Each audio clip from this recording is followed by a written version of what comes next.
Ustedes preguntaron y yo respondo. Este video será algo largo, así que lo dividiré por partes para TikTok o lo pueden ver completo en el canal de YouTube. No nos entretengamos más.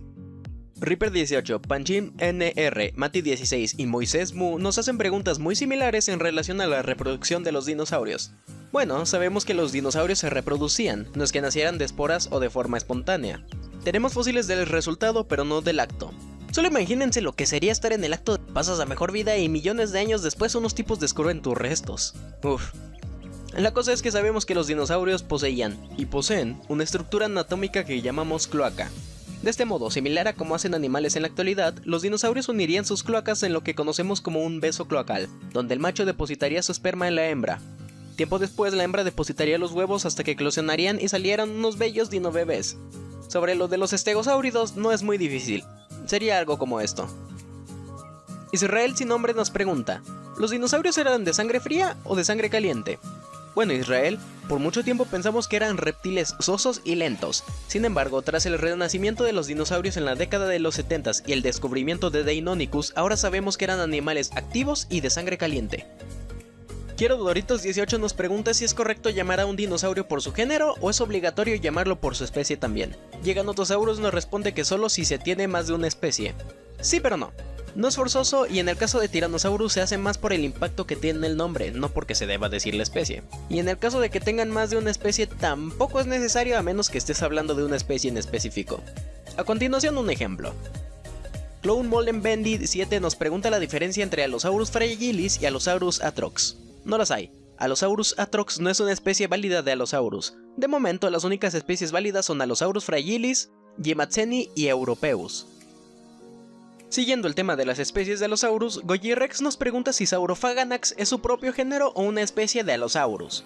Aunque se le consideró parte del género Allosaurus por un tiempo, Saurophaganax presenta unas láminas parasagitales en sus vértebras que Allosaurus no presenta, lo que lo distingue como su propio género.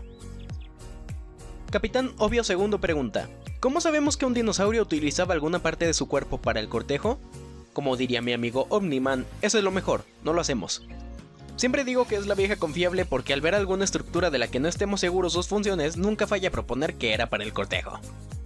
Senpai nos pregunta, ¿Imperobator a qué familia pertenece? Ya que supuestamente no es un dromeosáurido.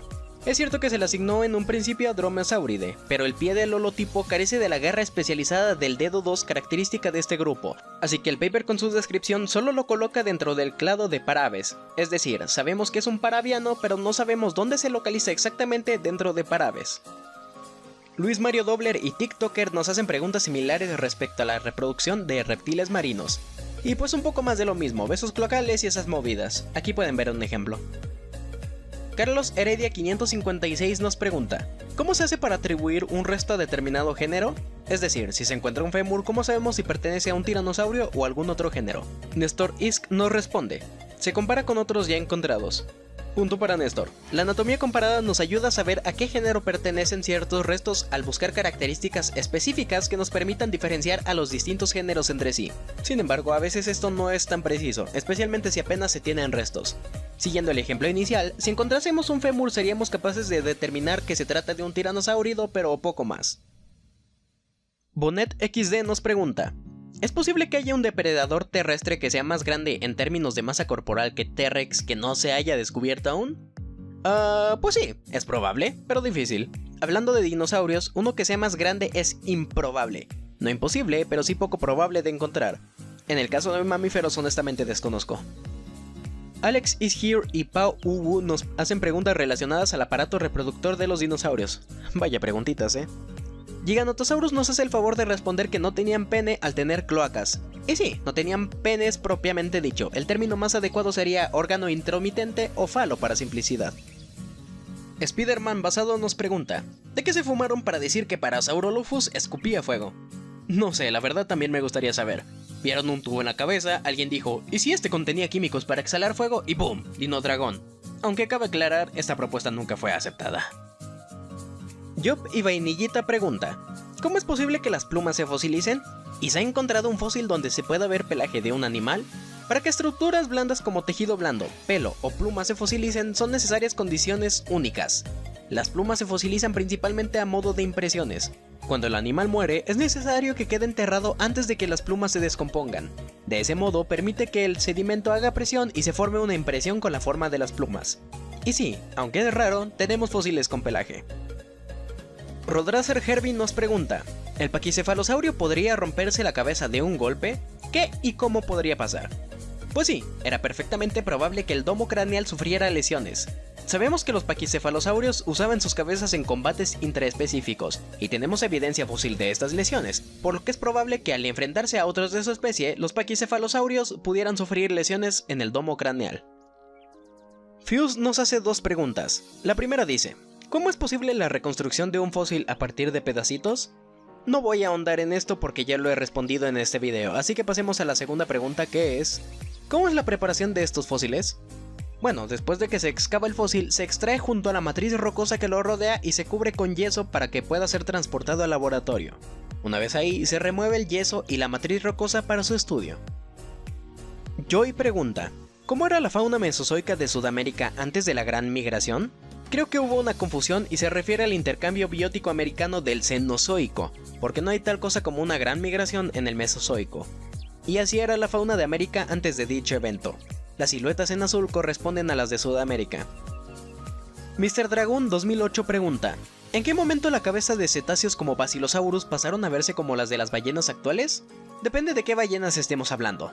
¿Las ballenas barbadas o tal vez las dentadas? Las cabezas de los cetáceos son muy variadas como para dar un tiempo de cuándo tomaron esa forma que tienen ahora. Pero por si les sirve de algo, Neoceti, el clado que contiene las ballenas actuales, aparece hace unos 30 millones de años. Cell pregunta, ¿cómo se diferencian los pterosaurios de los reptiles voladores? No lo hacen, son lo mismo. Kepiola XD nos pregunta, ¿cómo sabemos en qué ambientes vivían los animales prehistóricos? Les voy a ser honesto, desconozco cómo se reconstruyen los paleoambientes. Solo sé que la paleoecología y la paleogeografía son las ciencias encargadas de esta labor, haciendo uso del registro fósil y estudios estratigráficos. Dibujos de dinos y más pregunta, ¿cómo hacían los saurópodos para sostener y alzar el peso de sus cuellos sin colapsar? Esta pregunta es una muy interesante y se relaciona con una que veremos más adelante. La respuesta yace en que los saurópodos contaban con huesos huecos y sacos de aire que aligeraban considerablemente el peso del cuello. Raptor de Aqualand nos pregunta, ¿hay huesos con marcas de alguna infección o enfermedad? Sí que los hay. Ya los vimos atrás con el paquicefalosaurio, que presentaban lesiones e infecciones de hueso. También uno de los más interesantes a mi parecer es el de la pierna de un centrosaurus que presenta cáncer de hueso. GLNB McQueen nos pregunta, ¿habían dinosaurios cuadrúpedos y depredadores? No, no lo sabía. ¿Por qué? Porque los antepasados de los dinosaurios eran pequeños depredadores bípedos, es decir, que dentro de Dinosauria la postura cuadrúpeda y la dieta herbívora fueron rasgos adquiridos y no ancestrales. Los dinosaurios carnívoros nunca necesitaron desarrollar características cuadrúpedas. Cacerola nos pregunta, ¿cuáles son las teorías que explican la explosión cámbrica? Son muchas en realidad. Las explicaciones ambientales son el incremento de concentraciones de oxígeno diatómico, la formación de ozono que protegía de la luz UV o el incremento de calcio en el mar que permitió la formación de esqueletos. Lord Oda pregunta, ¿crees que Ark representa bien a los dinosaurios? No realmente. En lo que a dinosaurios refiere, Ark comete muchos fallos anatómicos y de proporciones. Aunque claro, Ark no pretende dar representaciones correctas, sino que busca pegarse a un estilo de arte que distinga a los animales con el fin de entretener. Fantático y Joel Inti Yago Vascu nos hacen preguntas en referencia al dimorfismo sexual. Y la verdad es que es muy difícil diferenciar sexos entre individuos fósiles. En dinosaurios como Kentrosaurus o Parasaurolophus se han sugerido posibles diferencias entre fósiles atribuibles al dimorfismo sexual, pero no pasa de eso, una sugerencia. Sin embargo, en casos especiales de algunas aves fósiles como Confucius ornis, de quien ya hablé hace tiempo, sí que se notan las diferencias entre sexos como pueden ver en pantalla. José Pérez pregunta, ¿es cierto que tenían plumas y nunca sabremos sus sonidos? Sí, es totalmente cierto. Cabe aclarar que no todos los linajes de dinosaurios tenían plumas, pero sí una buena cantidad de ellos. Y con los sonidos, debido a que las estructuras encargadas del sonido no fosilizan, entonces no se puede saber cómo hacían. Solo sabemos el sonido que Parasaurolophus pudo haber hecho al resoplar aire por su cresta, pero nada más. Gap pregunta, ¿cuál es el mejor lugar para estudiar paleontología? Mi respuesta es, no sé, espero haberte ayudado. No he estudiado paleontología en todos los lugares habidos y por haber como para saber la respuesta, así que dependerá mucho del lugar donde vivas. Don Pool nos pregunta por el dinosaurio más rápido. Para el agua y aire no hay respuesta porque no hay dinosaurios no aviares, acuáticos ni voladores. Y respondiendo a la pregunta, no un dinosaurio en sí, pero se cree que Ornitomimide es el grupo con los dinosaurios más rápidos.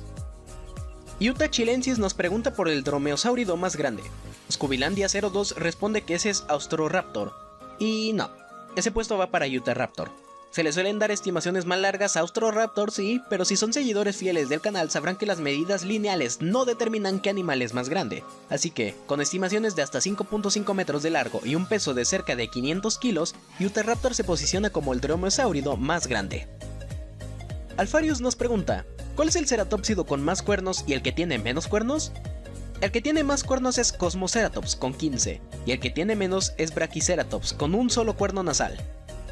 Amador Pro pregunta sobre el sistema de jerarquía de los dinosaurios. Sabemos que algunos dinosaurios presentaban comportamientos sociales.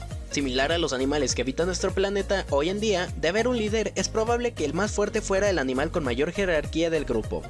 No está de más recordar que estos escenarios son meramente especulativos.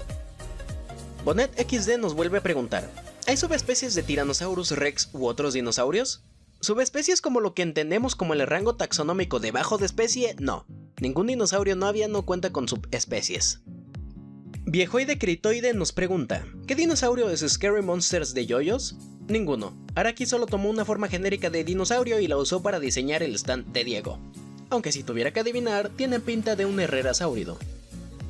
Max Wasa Insano nos pregunta, ¿qué subespecies tenía Triceratops? Ninguna. 2 preguntas atrás mencioné que no hay subespecies de dinosaurios no aviares. Si hablamos de sus especies, entonces son T. horridus y T. prorsus. Ursus me pregunta, ¿cómo podrías explicar los dinocríptidos si hipotéticamente fueran reales? Bueno, suponiendo que fuesen reales, diría que tal vez poblaciones reducidas que lograron sobrevivir todo este tiempo y que casualmente nunca evolucionaron, o también animales que milagrosamente evolucionaron convergentemente a formas dinosaurescas. Carlos Raptor nos pregunta por los animales marinos que habitaron Chile.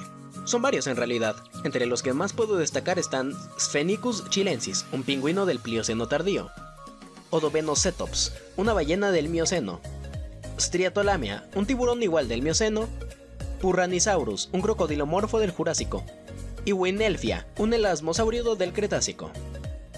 Tron pregunta, ¿cómo puedo empezar a estudiar paleo?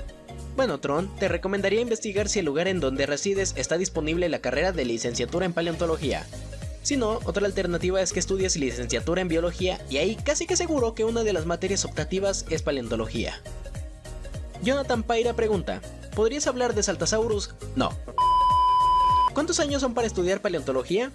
No estudio licenciatura en paleontología, pero si tuviera que adivinar deberían ser 4 años y medio o unos 5 años. David Forero nos pregunta, ¿hay fósiles de dinosaurios en Colombia? Sí, son 2 saurópodos, Padillasaurus leivadensis y Perijasaurus lapas. Berutoto Colosal nos pregunta, ¿habrán dinosaurios mexicanos en Jurassic World Evolution 2? Pues de momento no los hay, y si los habrá en un futuro no tengo idea, pero la verdad espero que sí. Uriel Arispe nos pregunta, ¿los dinosaurios defecan? Claro, lo hacen todo el tiempo. Y para los que ya están extintos tenemos excremento fósil conocido como coprolito. Hola, nos pregunta, ¿cuál es el carcharodontosáurido más pequeño? El carcharodontosáurido con las estimaciones de tamaño más chicas es probablemente el Ajasvenator con 2.9 metros de largo. Luis Mario Dobler nos hace otras 2 preguntas. ¿Existe evidencia de algún dinosaurio o reptil que presente evidencia de cambio de color o de sacos de aire? No y sí, no hay evidencia de cambios de color porque hasta donde sé no es algo que pueda preservarse en el registro fósil. Y los sacos de aire sí que tenemos evidencias. Como mencioné hace rato, los saurópodos las tenían para aligerar sus cuellos y los terópodos las tenían, y tienen, para aligerar el peso de su tórax. Su segunda pregunta es, ¿hubo existencia de sinápsidos con dinosaurios? Esta historia ya fue contada, nos responde diciendo que únicamente al inicio del Triásico, pero esto es incorrecto. Por supuesto que, si al decir sinápsido pensáramos en estos reptiles mamíferoides, entonces sí, sería correcto decir que los sinápsidos se extinguieron a mediados del Triásico, pero recordemos que la clasificación de seres vivos no funciona así. Si tenemos en cuenta que los mamíferos somos sinápsidos, entonces podemos decir que los sinápsidos coexistieron, y siguen coexistiendo con los dinosaurios. Dodo nos pregunta por la utilidad de las manos de Carnotaurus. Néstor Isk nos responde diciendo que eran vestigiales por lo que no tenían uso. Y es cierto, punto para Néstor. Ya lo he hablado antes, las manos de Carnotaurus no tenían uso, eran vestigiales. Muchos dicen que las usaban en ritos de apareamiento, pero el único sustento para eso es una escena de Prehistoric Planet que aparte no tiene evidencia para ello. De hecho, las manos de Carnotaurus ya ni siquiera estaban inervadas. Edwin Cortés nos pregunta, ¿cómo es posible que tras tanto tiempo y guerras haya tanto hueso intacto como para poder reconstruir un animal a partir de ellos? Bueno, porque no estamos considerando dos cosas importantes. 1. Que la cantidad de fósiles encontrados palidece comparado a la cantidad de animales que han vivido en el planeta. Y 2. Que las guerras que causan grandes estragos en el terreno empezaron hace apenas el siglo pasado con el uso de artillería pesada durante la Primera Guerra Mundial. Peón Calavera Gato nos pregunta, ¿cómo se sabe cuáles eran los colores de dinosaurios? Esto es gracias a estructuras fosilizadas llamadas melanosomas, lo explico mejor en este video, por favor véanlo. Gabriel Torres pregunta, ¿cómo es posible que los dientes de Smilodon no se desgastaran? Los dientes que suelen estar así de expuestos están recubiertos por esmaltes dentales más gruesos. Aparte sí que presentaban desgaste y eran dientes fáciles de romper. Predator Drawings and Football nos pregunta, ¿tenían algún tipo de uso los cuernos de Carnotaurus? Sí, los dos principales usos que se le atribuyen son la exhibición social y o sexual al usarlos para darse de empujones con la cabeza, y también para disipar las fuerzas producidas al morder. Axel Nahuel Lobo nos pregunta, ¿hay dinosaurios relacionados a la muerte en su nombre? Probablemente haya más, pero el único que conozco es Thanos Simonatoi, que sí, que se llama como el de Marvel, pero el nombre de Thanos viene por Thanatos, la personificación de la muerte. Wally pregunta, ¿cómo se puede calcular la era a la que pertenece un dinosaurio? Se hacen estudios de datación radiométrica o de estratigrafía. Si quieren entender mejor a lo que me refiero, de hecho ya le hice un video a este tema. Soy Ari nos hace 3 preguntas. La primera, ¿cuál es la evidencia más sólida que respalda los hábitos de apareamiento de los dinosaurios y cómo han avanzado para diferenciarlo de grupos modernos? Bueno, no hay evidencia fósil directa de hábitos de apareamiento. Todo lo que podemos inferir es gracias a las estructuras que encontramos en los animales, como los cuernos de Carnotaurus, como mencioné previamente. De hecho, los comportamientos de animales extintos los inferimos principalmente por sus parientes vivos más cercanos. ¿Qué evidencia paleontológica respalda la teoría de que los mosasaurios tenían una lengua bífida como las de las serpientes? No hay ninguna evidencia fósil de una lengua bífida debido a que estas estructuras no se fosilizan. Las reconstrucciones de mosasaurios con lenguas bífidas son mera libertad creativa por parte de los paleoartistas. Sin embargo, estas especulaciones sí tienen un sustento. Hay que recordar que Mosasaurus pertenece al orden Squamata, representado en la actualidad por serpientes y lagartos, que presentan estas lenguas bífidas, por lo que, al pertenecer al mismo orden que estos reptiles, no es descabellado pensar que Mosasaurus podría haberla tenido. Si hemos encontrado cloaca en dinosaurios, ¿por qué sus heces no eran líquidas como las de las aves? Tu pregunta, Ari, deriva de dos grandes confusiones. La primera es que las cloacas no tienen nada que ver con la consistencia de las heces. De lo contrario, las heces de muchos animales, no solo las aves, serían líquidas, y ese no es el caso. La segunda confusión es que las heces de las aves no son líquidas, no bajo condiciones normales al menos. Las heces con consistencia líquida en aves se deben a enfermedades. Un individuo sano va a ser popó sólida. Francisco Seijas pregunta, ¿a qué grupo pertenece Allosaurus? Bueno, Allosaurus pertenece a la familia a la que le da nombre, Allosauridae, contenida dentro de la superfamilia Allosauroidea dentro de los terópodos carnosaurios. Pinolillo nos pregunta, ¿qué pasaría si un dinosaurio se reproduce con uno que no es de su misma especie? Un saludo para ti, Pinolillo. Y lo que pasaría es lo mismo que si intentásemos reproducirnos con un chimpancé, por ejemplo. Nada. Chuy Hernández nos pregunta, ¿cuáles podrían ser los dinosaurios más importantes de su era? Depende de lo que consideres importante. ¿Los que fueran más exitosos en sus ecosistemas? ¿O tal vez los que han aportado más a la ciencia con sus descubrimientos? De cualquier modo, diría que ninguno. Cada dinosaurio es especial e importante, y cada nuevo descubrimiento nos ayuda a entender más la historia de nuestro planeta. La Calfuruca nos pregunta si podríamos respirar en la atmósfera mesozoica y si nos afectaría de algún modo. Esta pregunta la suelo ver mucho, pues se dice que no podríamos respirar la atmósfera del Mesozoico pues había más oxígeno y nos haría daño y esas cosas. Y no realmente. Los niveles de oxígeno durante el Mesozoico no eran muy diferentes a lo que son hoy en día.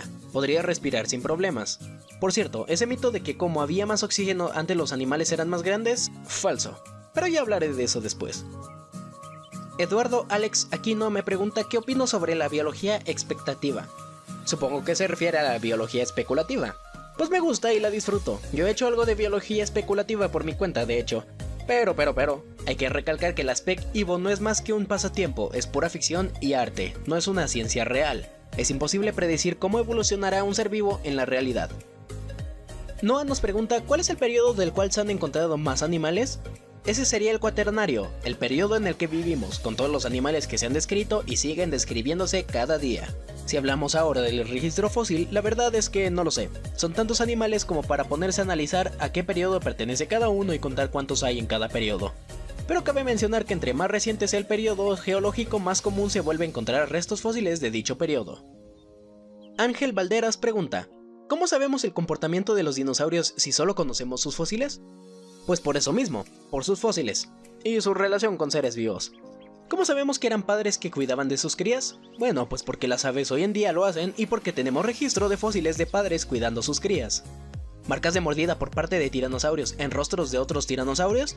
Entonces sabemos que, como mucho, los tiranosaurios no se toleraban entre sí demasiado y eran propensos a morderse la cara. ¿Cómo sabemos que los raptores sostenían a sus presas en vez de apuñalarlas con su garra? Pues porque se hacen estudios biomecánicos que nos muestran que la garra no es buena para apuñalar, pero sí para sostener, y porque va más acorde al método de alimentación de aves rapaces. Mecadieguito XD nos pregunta, ¿es necesario saber latín para nombrar a un dinosaurio o animal prehistórico? Y cualquier animal en general, porque la nomenclatura zoológica requiere que los nombres científicos estén en latín o latinizados. Y no es necesario, se utilizan diccionarios para eso. Y esas son todas las preguntas que me dejaron. Si no vieron su comentario es porque eran más sugerencias que preguntas, así que las dejé para dedicarles sus propios videos. Gracias por ver hasta el final y gracias a quienes dejaron sus preguntas. Un saludo y hasta luego.